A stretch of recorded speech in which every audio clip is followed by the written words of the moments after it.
Fait que, Seigneur, guide-nous ce matin. On rouvre ta parole encore. C'est toi qu'on veut entendre, Seigneur. Donne-moi la sagesse, la façon de le présenter.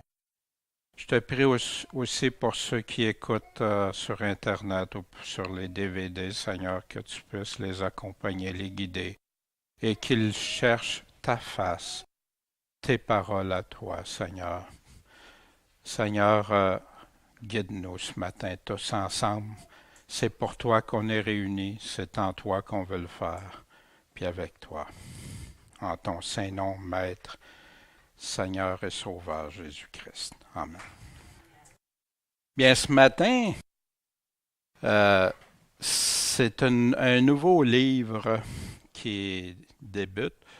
On avait vu 1 et 2 Thessaloniciens. Normalement, je fais une synthèse à la fin. J'en ferai une, mais plus tard. Je crois qu'on a vu beaucoup 1 et 2 Thessaloniciens qui traitaient de l'avènement, le retour, la délivrance, la colère de Dieu et tout ça.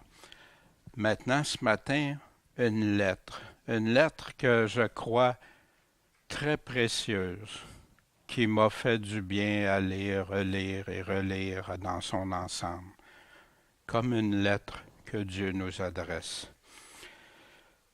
Mais c'est une lettre qui est riche, qui est profonde. Elles le sont toutes, mais celle-ci nous donne une dimension qui fait le tour. Elle était précieuse au travers les siècles, au travers les endroits pour les églises. Ça a influencé beaucoup de commentaires bibliques. Beaucoup de livres ont été écrits sur Éphésiens. Bien sûr, l'auteur est Paul, malgré qu'il y en a qui ont commencé à contester ça avec la critique moderne.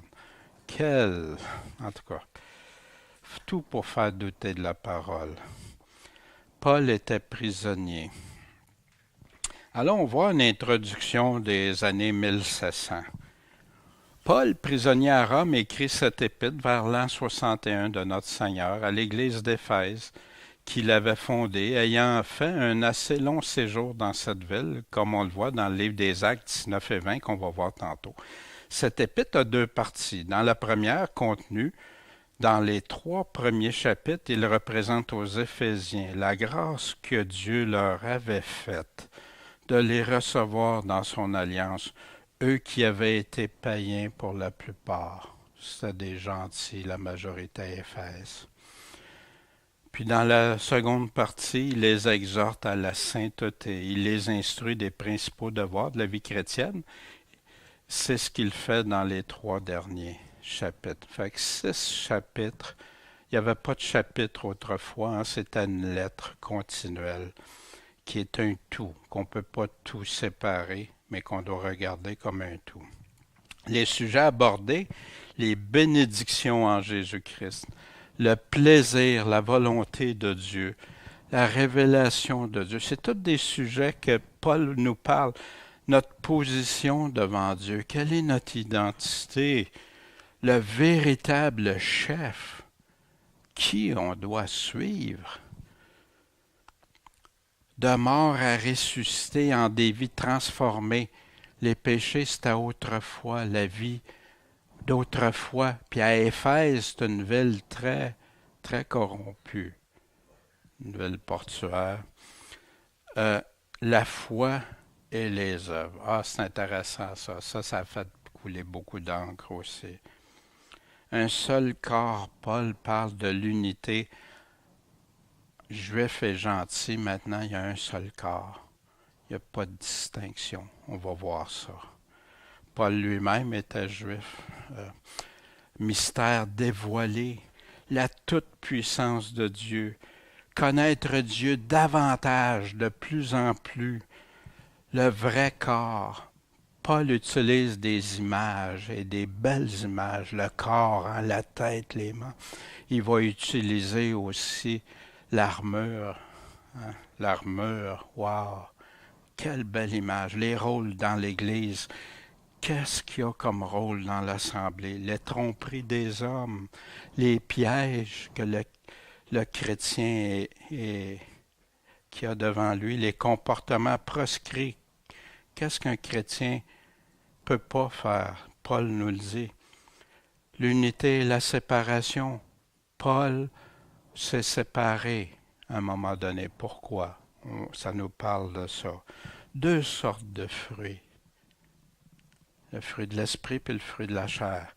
Les avertissements que Paul revient avec. La conduite dans l'assemblée. Comment se conduire.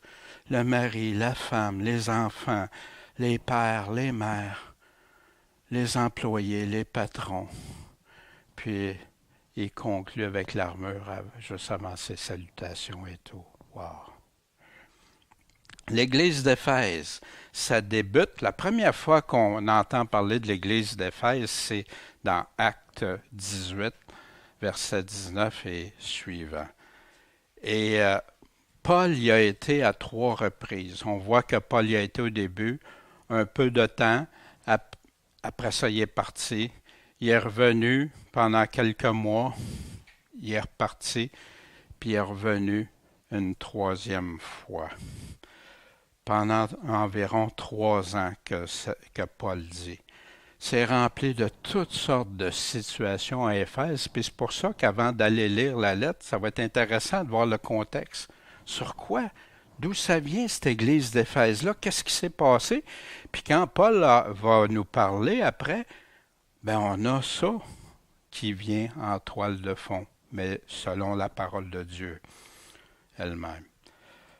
Elle est prépondérante. Plus d'une 20aine de fois, l'Église d'Éphèse, les Éphésiens sont cités dans le Nouveau Testament.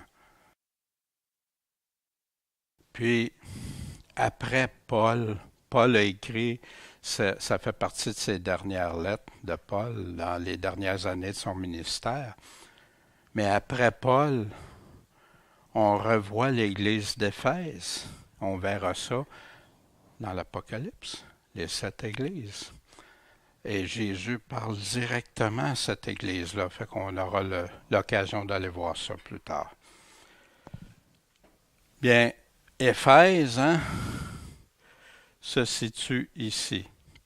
En passant, j'ai vu, juste à titre d'information, là, c'est de la cartographie qui vient Bible Online, mais il y a quelques coquilles, là, des petites erreurs. Exemple, Paul n'était pas 3 mois en Grèce, mais il a été à Éphèse pendant 3 mois, des petites choses, mais je vous le souligne. Qu'est-ce qui s'est passé? Quand Paul, plus tard, est arrivé, il leur dit, de quel baptême avez-vous donc reçu? Vous vous souvenez, il a rencontré 12 hommes, puis qui parlaient de Dieu et tout ça, mais quand il a demandé, quand vous avez reçu l'Esprit Saint, non, on ne savait même pas. Fait on a reçu le baptême de Jean. Fait que Paul a validé avec eux autres. Il est vrai que Jean baptise du baptême de la repentance en disant au peuple de croire en celui qui venait après lui, c'est-à-dire au Christ Jésus. Jean-Baptiste avait déjà dit ça, fait qu'il pouvait avoir entendu parler de Christ et même ce qu'ayant entendu, ils furent baptisés au nom du Seigneur Jésus. Voyez-vous la différence? Et là, ils ont reçu l'Esprit Saint. Là, ils ont pu être, parce qu'ils n'étaient plus entre les 2 alliances avec le baptême, seulement le baptême de repentance de Jean. Aussi, Paul, il est entré dans la synagogue, puis il a parlé avec hardiesse pendant 3 mois. Pourquoi les synagogues? Ben, c'était des lieux privilégiés. Mais Paul n'allait pas juste dans les synagogues pendant qu'il était à Éphèse, mais c'est un lieu privilégié. Puis d'abord au peuple juif, puis il voulait leur annoncer. Il a parlé avec hardiesse, parce qu'il fallait être hardi pour aller dans une synagogue puis parler de Christ. Il discourant avec persuasion sur les choses du royaume de Dieu. Mais comme quelques-uns s'endurcissaient, puis étaient incrédules, en décriant la voix du Seigneur devant la multitude, fait qu'ils s'opposaient, qu'est-ce que Paul a fait? Il se retira. et sépara les disciples d'avec eux. Vous voulez suivre Christ, vous suivez Christ, vous vous séparez, enseignant tous les jours dans l'école d'un certain Tyrannus. Fait que ça, il a fait ça, quelque chose qui est devenu efficace, une action efficace, il a fait ça pendant 2 ans, en sorte que tous ceux qui demeuraient en Asie, tant les Juifs que Grecs, ont entendu la parole du Seigneur Jésus. Fait que Paul leur parlait de qu'est-ce que Jésus avait enseigné, les enseignements, la doctrine de Christ. Et Dieu faisait des miracles extraordinaires par les mains de Paul, même au point qu'en appliquant sur les malades des mouchoirs et des linges qui avaient touché son corps, ils étaient guéris de leur maladie et les esprits malins sortaient.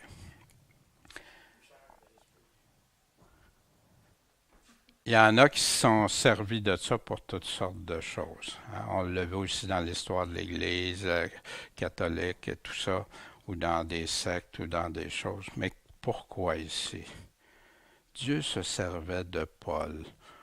Pas Dieu bénissait Paul, puis là, les gens voyaient que c'était juste Paul qui pouvait avoir la vérité de Dieu. Puis les esprits malins sortaient.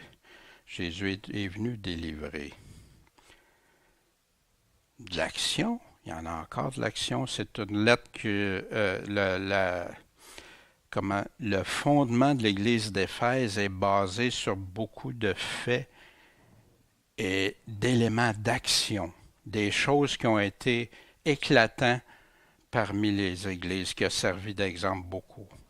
Alors, quelques-uns des exorcistes juifs qui couraient de lieu en lieu, fait qu'eux autres se promenaient pour exorciser les gens. Il y en a qui font ça encore aujourd'hui, là. Ils ont essayé d'invoquer le nom du Seigneur Jésus sur ceux qui étaient possédés des esprits malins. En disant, nous vous conjurons par Jésus que Paul prêche.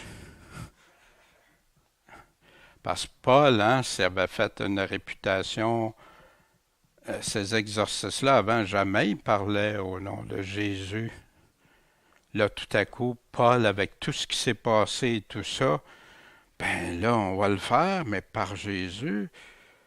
Ceux qui faisaient cela étaient 7 fils de Sévas juifs, un des principaux sacrificateurs. Fait que quelqu'un qui était au courant.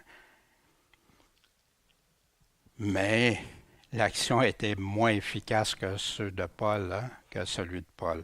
L'esprit malin leur répondit, je connais Jésus, et je sais qui est Paul. Les esprits malins connaissent, ben oui. Mais vous, qui êtes-vous? Et l'homme qui était possédé de cet esprit malin se jeta sur eux et s'étant rendu maître, les maltraita tellement qu'ils s'enfuirent de la maison, nus et blessés. Et ça arrive encore de nos jours. Je sais qu'il y en a qui peuvent être sceptiques, mais ça arrive, ça. Puis c'est des effets terribles, des situations terribles dans des maisons, pour des personnes. Et j'en ai vu certains effets. Je vous le confirme, c'est pas... Mais seul Christ délivre.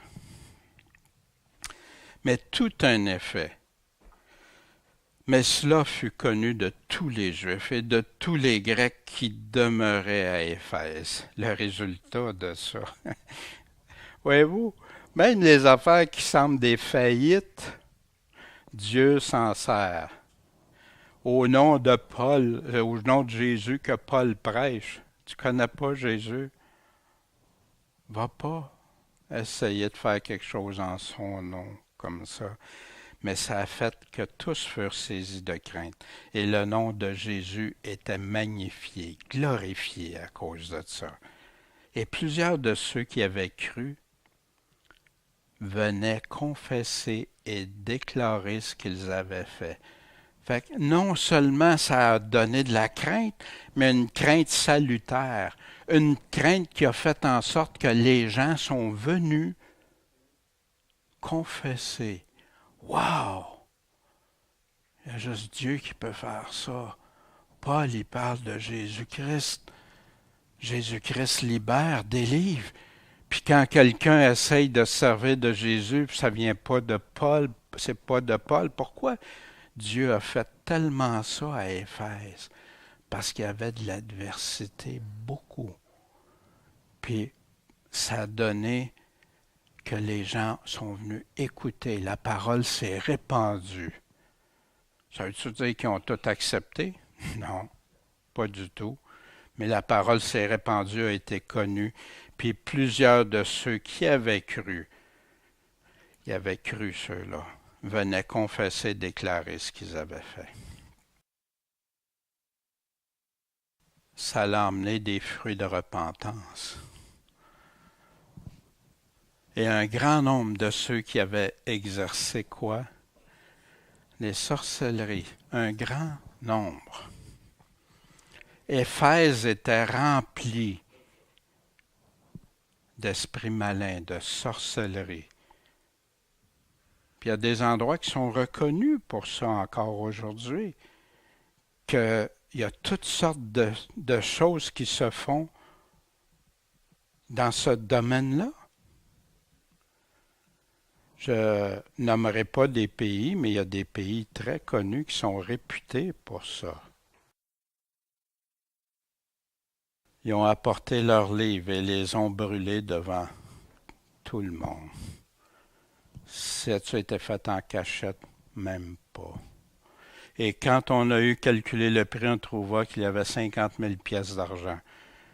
Je me souviens plus combien ça représente, là, mais c'est une fortune. Une fortune.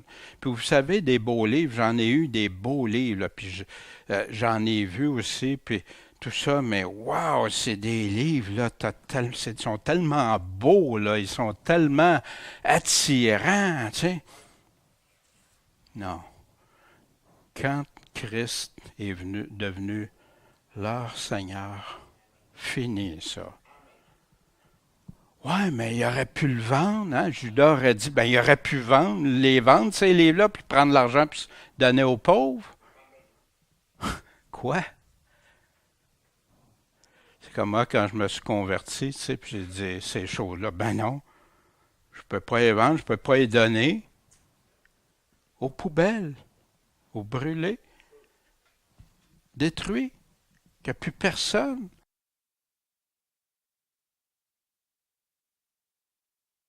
C'est un fruit de repentance. Puis c'est comme ça que la parole du Seigneur se répandait et devenait de plus en plus efficace, avec de bons fruits de repentance à Éphèse. Or, quand il est arrivé dans ce temps-là, un grand trouble à l'occasion de la doctrine. Ben oui, quand la parole de Dieu est efficace en quelque part, le malin, il n'est jamais trop loin. Le malin, il veut venir mettre le trouble.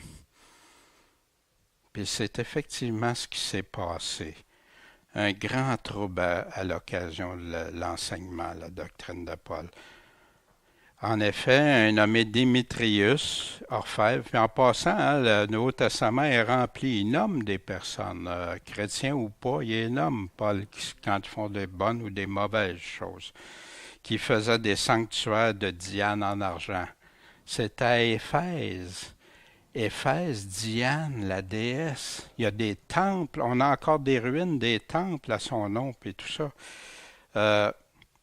Puis ça donnait beaucoup d'argent au peuple, en plus. Puis c'était un temple. Fait que là, qu'est-ce qui s'est produit? Grande est la Diane des Éphésiens. Wow, c'est notre Dieu, nous autres. C'est notre déesse.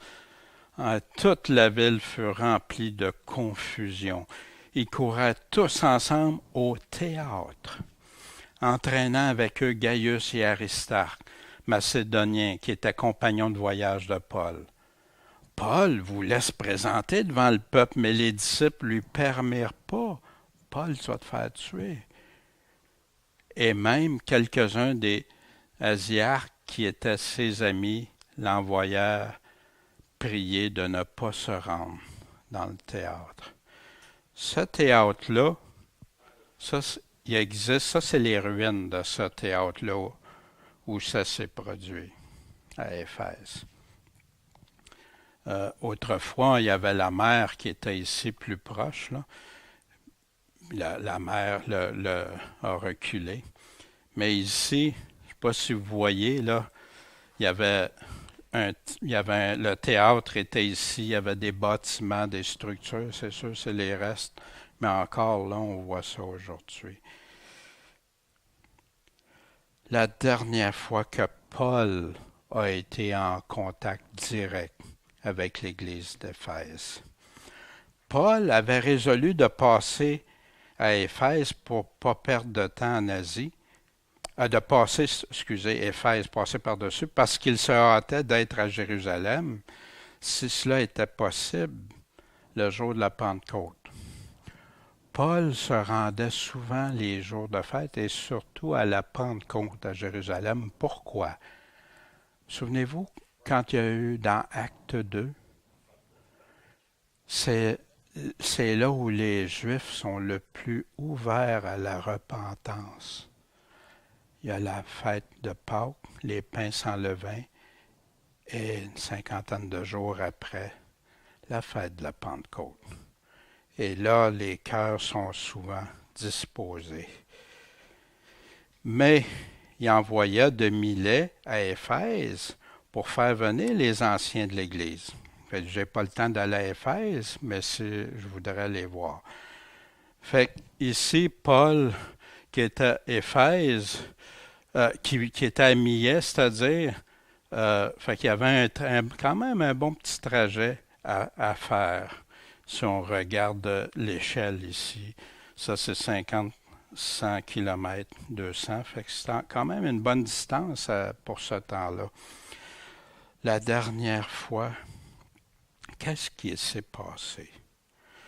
Puis quand ils furent venus vers lui, il leur dit, « Vous savez de quelle manière je me suis toujours conduit avec vous depuis le premier jour que je suis entré en Asie.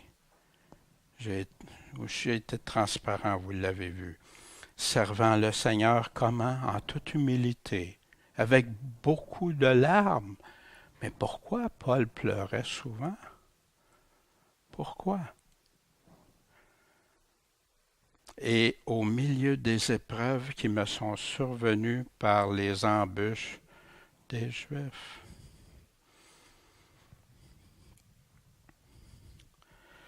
Et que je n'ai rien caché des choses qui vous étaient utiles. Et je n'ai pas manqué de vous les annoncer, de vous instruire en public, puis de maison en maison. Puis on sait qu'il y a dans l'école qui a enseigné pendant 2 ans aussi. Paul n'a rien caché. Tout le conseil de Dieu. Vous vous souvenez, avec devant Félix, parlait de quoi? De justice, jugement, tempérance. Jugement à venir. De maison en maison. Fait que Paul, il enseignait pas seulement tous les jours à l'école, il allait dans le public, puis il allait aussi de maison en maison. Wow! Mais il faisait ça avec larmes.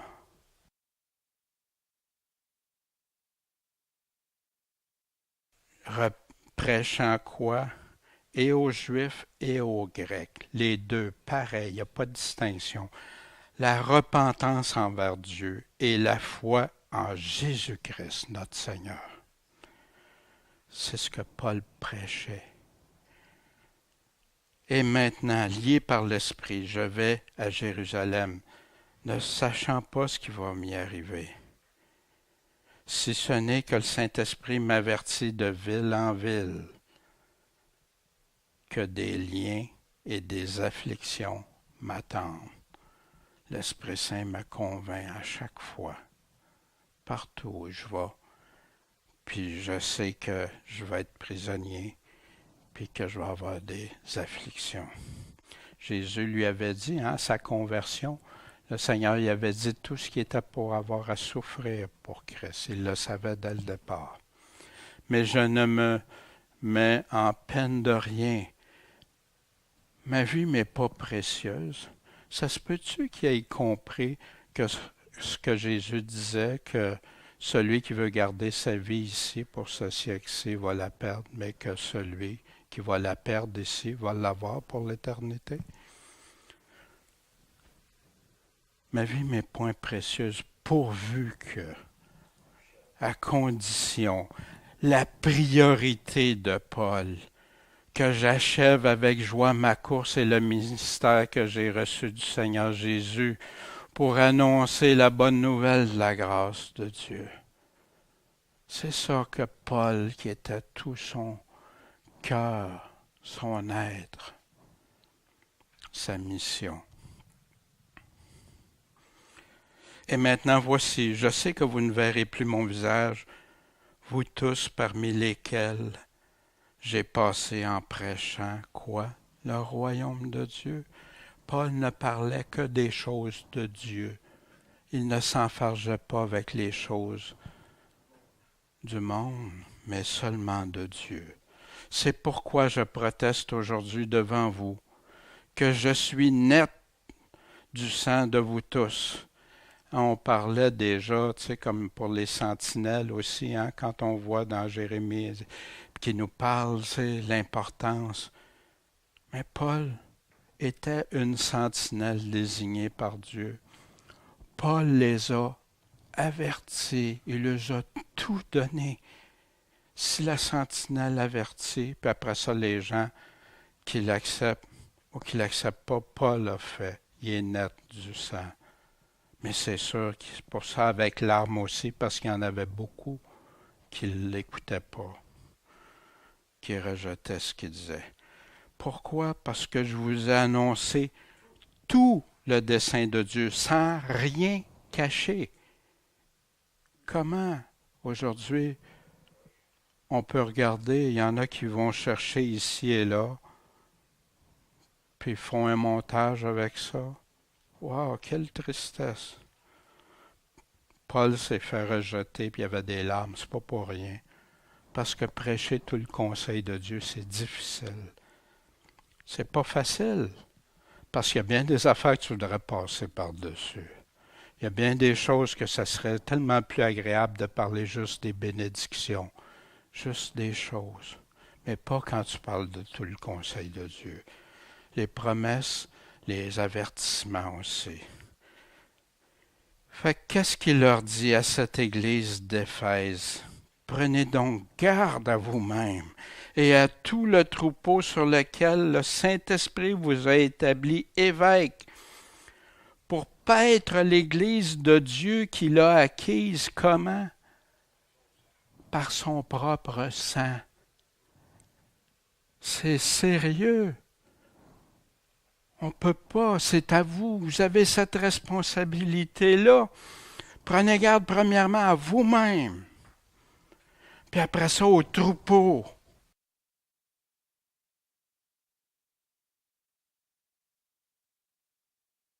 Pourquoi qu'il disait ça? Parce que je sais qu'après mon départ, il va s'introduire parmi vous des loups ravissants. Ailleurs, il nous parle des loups déguisés en brebis, des habits de brebis, qui n'épargneront pas le troupeau. Ils vont faire des dégâts dans le troupeau. Et si tu regardes l'histoire de l'Église, surtout dans le dernier siècle et dans les 2 derniers siècles, plein de choses sont survenues. Puis des gens sont entrés dans des églises, ont fait des dégâts, ont fait des divisions, ont fait que le troupeau de Dieu qui fonctionnait pour Dieu ont été ravagés, les troupeaux ravagés. Puis qui va s'élever, puis comment ils vont faire ça? Ils vont s'élever parmi vous, pas ailleurs, parmi vous. Ils parlent à qui? Aux anciens pasteurs évêques. qui vont annoncer des doctrines pernicieuses. Mais quelles doctrines? Des doctrines pas celles de Dieu, celles que des hommes vont introduire, qui vont déformer, comme Pierre nous dit, les paroles, afin d'attirer les disciples, pas après Dieu, pas après Christ, après eux autres, après moi, après ma dénomination, après mes choses, ou après ce qu'on veut conduire. Et veillez donc, vous souvenant que durant 3 ans, je n'ai cessé, nuit et jour. Qu'est-ce qu'il a fait pendant les 3 ans? Avertir chacun de vous avec larmes. Quand tu connais les conséquences de manipuler la parole de Dieu, d'introduire des choses qui ne viennent pas de Dieu. Et maintenant, pourquoi? Parce que où ça conduit? Et maintenant, frère, je vous recommande à Dieu, puis à sa parole, la parole de sa grâce. Paul n'a pas dit, je vous recommande tout ça. Non, à Dieu, puis sa parole.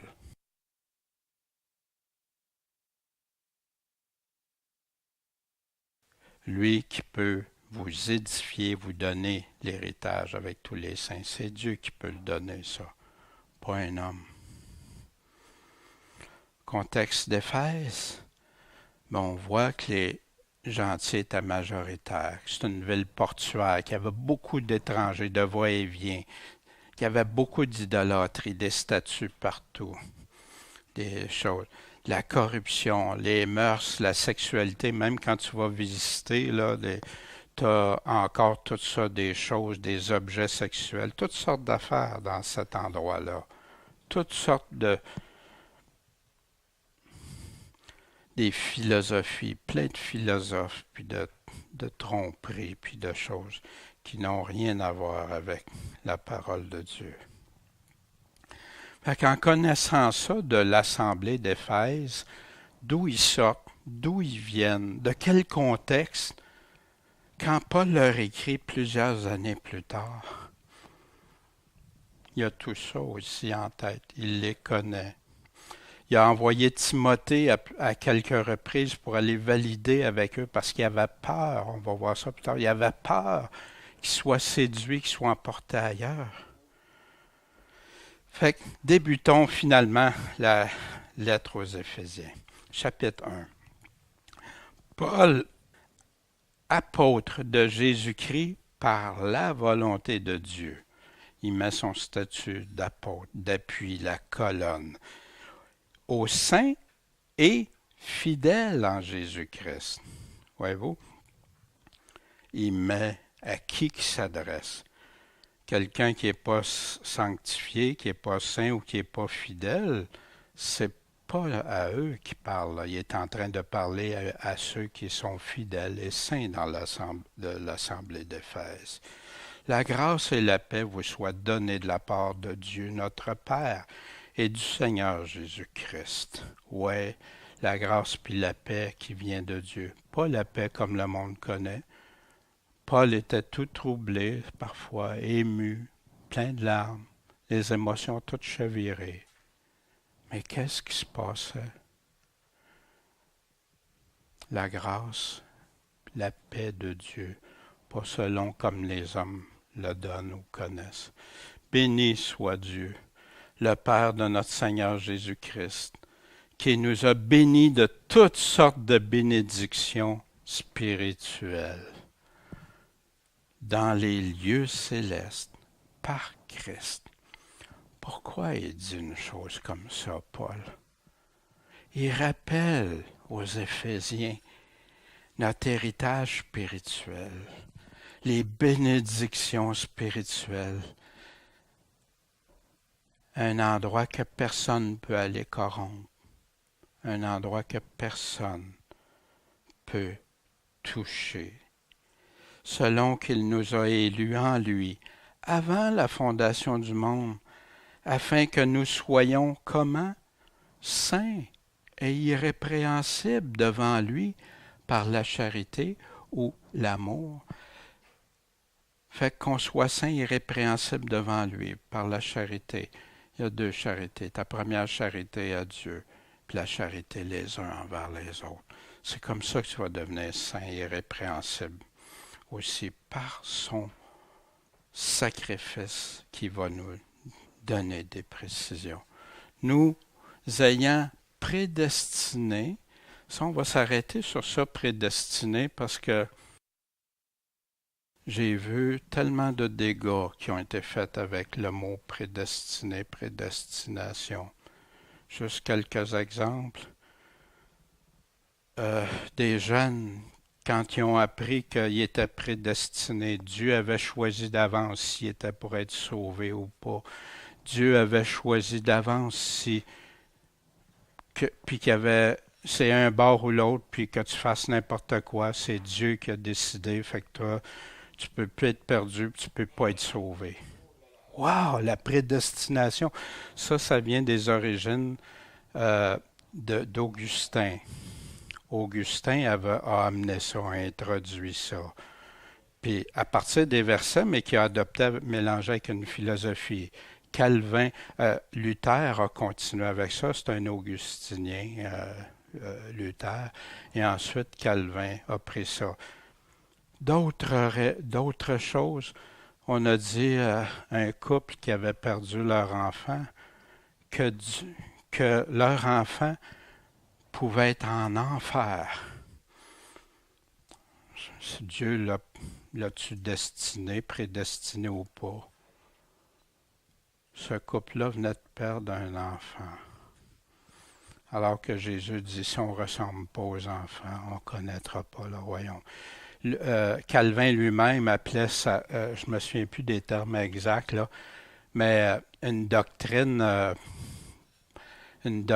pas abominable, mais une doctrine lui-même disait ça, mais il s'est basé sur ce qu'Augustin avait dit au lieu de prendre juste la parole de Dieu. Puis ça a fait des dégâts. Présenter Dieu comme un Dieu, puis c'est de là parce qu'Augustin avait amené les limnes. Pourquoi l'Église catholique? Augustin est un des fondateurs qui appelle les pères de l'Église catholique, est un de ces 4 pères-là. Et malheureusement, c'est entré dans le protestantisme, les philosophies que Augustin a mélangées avec la parole de Dieu, puis que d'autres ont continué malheureusement. Puis je ne mets pas en doute les personnes, leur sincérité et tout ça, mais ça a fait des dégâts. Nous ayant prédestinés à être ses enfants adoptifs par le moyen de Jésus-Christ d'après le bon plaisir de sa volonté, à la louange de la gloire de sa grâce, qu'il nous a gratuitement accordé en son bien-aimé. Riche, pauvre, quel que soit ton statut, c'est pas ça qui va faire que tu vas avoir sa grâce. Sa grâce, c'est lui qui l'accorde. C'est lui. Mais il nous a donné tous les critères comment obtenir sa grâce. Et c'est ça qu'on va regarder. Il nous a gratuitement accordé en son bien-aimé. Prédestiné, le mot, quelle est la signification de ce mot? Prédéterminé, décider d'avance, arrêter d'avance, avoir destiné. Destiné d'avance, c'est utilisé seulement 6 fois et il y a des contextes à ça. Exemple, dans Acte 4, 28, pour faire toutes les choses que ta main, ton conseil avait décidé d'avance, prédestiné d'avance de devoir être faites. Puis, j'arrête un peu sur ça, prédestination, parce que quand les gens entendent le mot prédestination, il y a tout un bagage de théologie. Mais théologie, c'est pas nécessairement biblique. Ça peut être des parties bibliques, mais est-ce que c'est ça? Fait que c'est pour ça que c'est important. Moi, ça m'a aidé de connaître plus loin. 1 Corinthiens 2,7. Mais nous prêchons la sagesse de Dieu en un mystère, sagesse cachée, que Dieu avait destiné, prédestiné, c'est le même mot qui est utilisé avant les siècles pour notre gloire. Puis là, c'est là qu'il va parler de l'éternité, qu'il va nous parler de différentes. 1 Timothée 2,4. Si on veut répondre à qui font partie de ces prédestinés-là que Paul parle, bien Paul lui-même nous dit quoi? Qu'il veut que juste les prédestinés soient sauvés. Il y a de quoi qui ne marche plus, là. Si c'est... Dieu veut que tous soient sauvés et qu'ils parviennent à la connaissance de la vérité. Il y a une grosse distinction. Dieu est souverain. Je ne peux absolument pas m'approcher de Dieu sans respecter ses critères, sans respecter qui est Jésus-Christ, le sacrifice qu'il a fait pour m'offrir ça. Mais j'ai le choix de l'accepter ou de le refuser. Mais Dieu veut que tous nous endurons en effet tant de travaux et tant d'opprobes, parce que nous espérons, Paul qui vivait ça à Éphèse, nous espérons au Dieu vivant, qui est le sauveur des prédestinés, seulement les prédestinés, de tous les hommes. Fait qu'il y a un conflit, là, faut aller plus loin. Tous les hommes, principalement les fidèles, qui font partie des prédestinés. Paul parle ici concernant les adversaires, ceux qui s'opposent à ce que Dieu dit. À la repentance que Dieu leur donne, la repentance et leur fasse connaître quoi? La vérité. Y étais-tu prédestiné quand il était adversaire? Moi, je crois qu'on est tous prédestinés. Mais pas tous vont faire le pas, vont accepter. Car la grâce de Dieu pour le salut de tous les hommes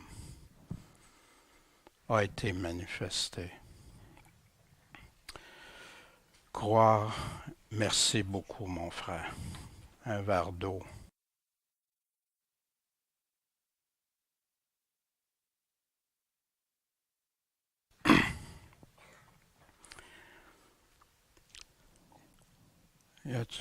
Selon la parole, il y a deux prédestinations, d'après ce qu'on peut regarder dans la parole. On serait tous prédestinés à être sauvés ou prédestinés à la perdition.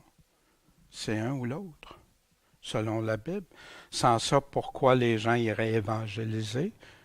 Ils sont prédestinés, comme on enseignait aux jeunes qui s'est détournés de la foi, puis d'autres qui ont suivi, que tout était déterminé d'avance, puis que quoi qu'ils fassent, quoi qu'ils choisissent, il n'y avait plus rien.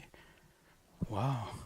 Car nous savons que le jugement de Dieu contre ceux qui commettent de telles choses, vous vous souvenez, dans Romains, il décrivait, est selon la vérité. Le jugement de Dieu, ben oui, c'est la vérité. Et penses-tu aux hommes qui jugent ceux qui commettent de telles choses et qui les commet?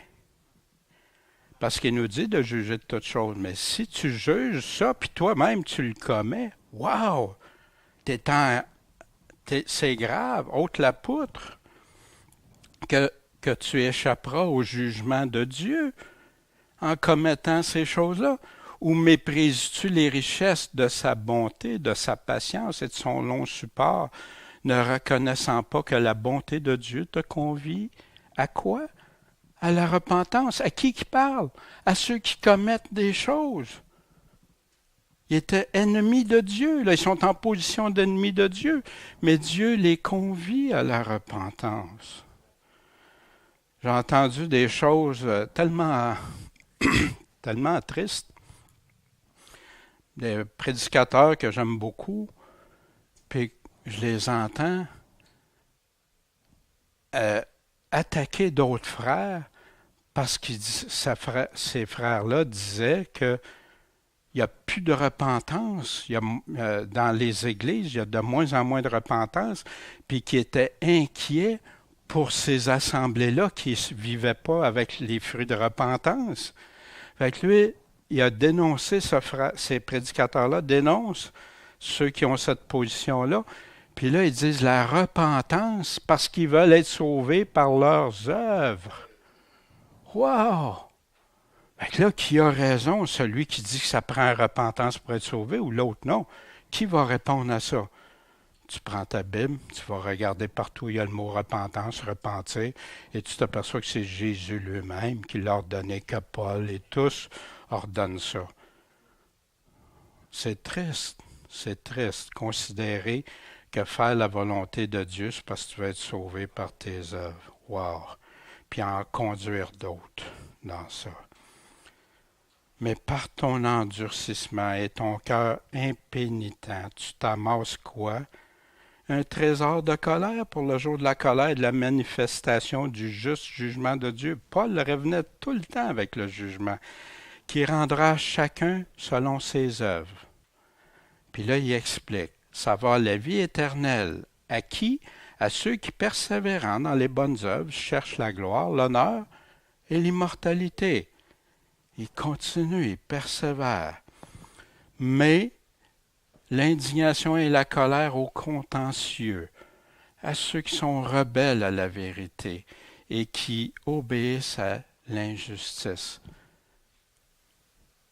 Puis là, il dit à la fin qu'il n'y a pas égard à l'apparence. Qui que ce soit qui fait ça, que tu te dises chrétien ou non, qui que ce soit.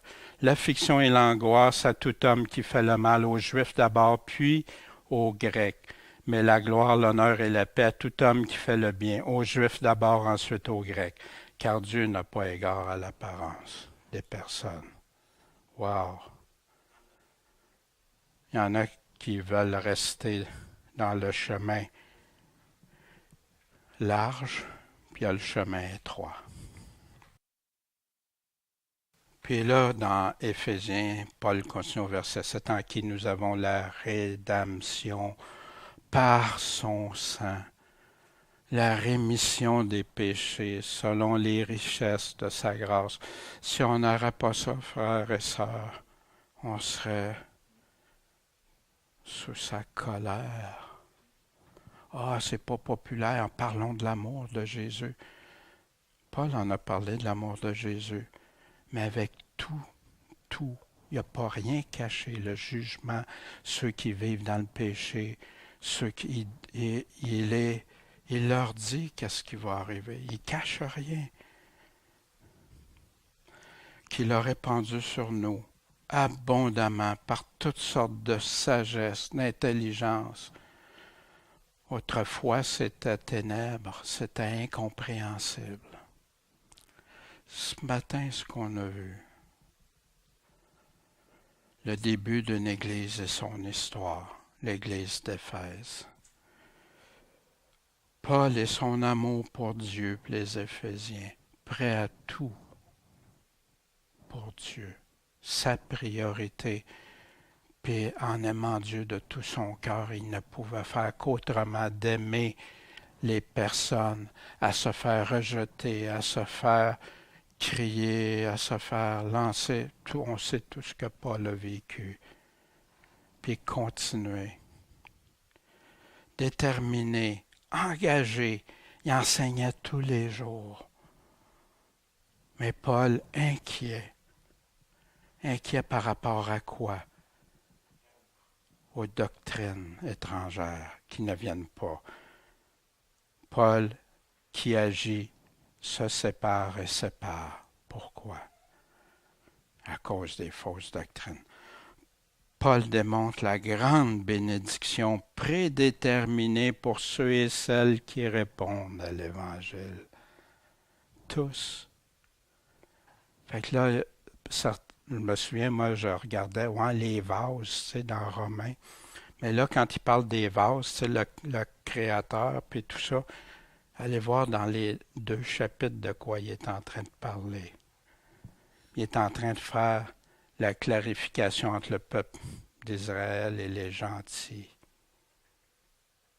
Puis que ceux qui veulent le rejeter, un ou l'autre, non.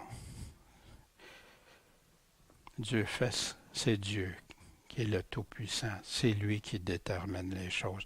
Mais il a déterminé les règles par lesquelles on peut s'approcher du trône de sa grâce. Si on obéit à ça, Dieu ne mettra jamais d'or celui qui vient à lui. Mais si je reste avec la prédestination théologique comme est enseigné parfois, ça peut faire des dégâts, puis ça a empêché des gens d'aller évangéliser aussi. Pourquoi se donner tant que ça pour évangéliser si Dieu a tout prédéterminé d'avance? Voyez-vous?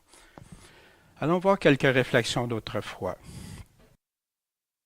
des années 1700. Le premier chapitre de cette épître nous apprend, que le plus grand bien que Dieu ait jamais fait aux hommes a été de leur donner la connaissance de Jésus-Christ, de leur destiner le salut et de les y appeler par l'Évangile. Que la source d'une si grande grâce et de toutes les bénédictions spirituelles dont nous jouissons est la seule miséricorde de Dieu. Impossible sans la miséricorde de Dieu, qui a bien voulu nous élire pour le salut en son Fils.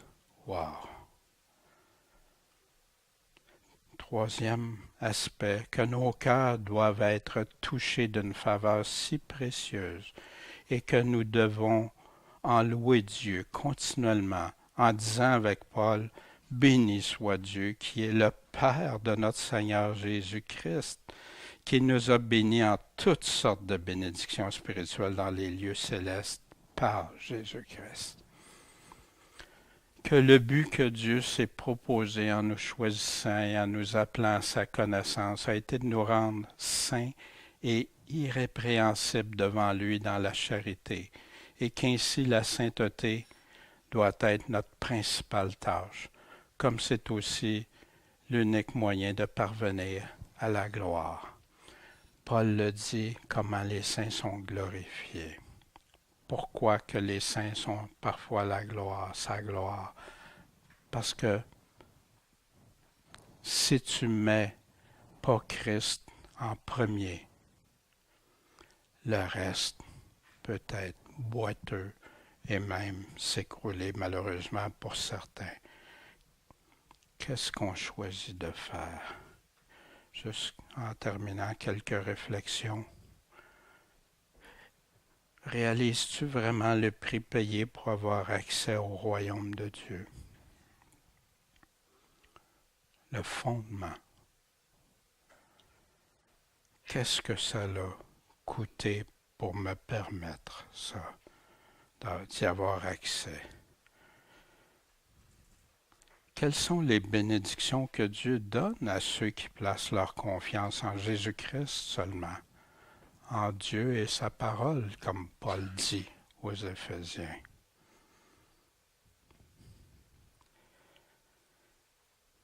Puis, ça revient à une question principale. Quelle foi qui gouverne ta vie? En quoi, sur quoi et en qui et comment tu peux valider ta foi? Examinez-vous si vous êtes dans la foi. Le Seigneur nous le dit. Il nous répond à ça. Puis ce matin, j'aimerais vous suggérer que cette semaine en prière, parce que vous savez, un message, il y a des choses parfois qu'on peut dire, oui, ok, ça s'applique là dans ma vie, ça non, pas tout de suite, ou des fois j'ai des réflexions où je ne suis pas d'accord, ou tout ça. Mais si un message biblique ne t'amène pas à réfléchir, à valider à quoi ça a servi, puis surtout, ultimement, pouvoir l'appliquer dans ta vie, le mettre en pratique dans ta vie. On peut se compter, on peut se séduire nous-mêmes dans plein de choses. On va voir. Fait que je vous encourage cette semaine de réfléchir à ça, de relire ce que Paul dit. Puis vous savez, quand on va arriver devant le Seigneur, qui ne fait pas d'acception de personne, c'est à lui seul que je devrais répondre. Lui seul. Et mes opinions, mes idées, mes justifications, n'auront pas grand poids. Mais Dieu aura raison. Puis Dieu a tout prédestiné d'avance, a dit qu'est-ce qu'il fallait faire. Dieu a déterminé qu'est-ce qui en serait. À nous d'y croire et de s'y attacher profondément et d'aimer et de suivre notre Maître, Sauveur et d'être prêt à tout pour lui. Bon Père Céleste, merci ce matin pour ta parole. Merci de nous conduire. Seigneur, c'est à toi qu'on veut répondre, à toi qu'on veut aimer, pratiquer, aimer nos frères. Puis Seigneur, donne-nous toute la sagesse. Ôte ce qui n'est pas selon ta volonté. S'il y a des choses en nous, Seigneur, qui te déplaisent, qu'on n'attende pas plus tard, qu'on te le demande. Fais-nous haïr les choses que tu hais et nous faire aimer les choses que tu aimes, Seigneur, en aimant notre prochain comme nous-mêmes, Seigneur. Merci. C'est en toi qu'on se confie. C'est en toi qu'on croit. En ton nom, Seigneur Jésus-Christ. Amen.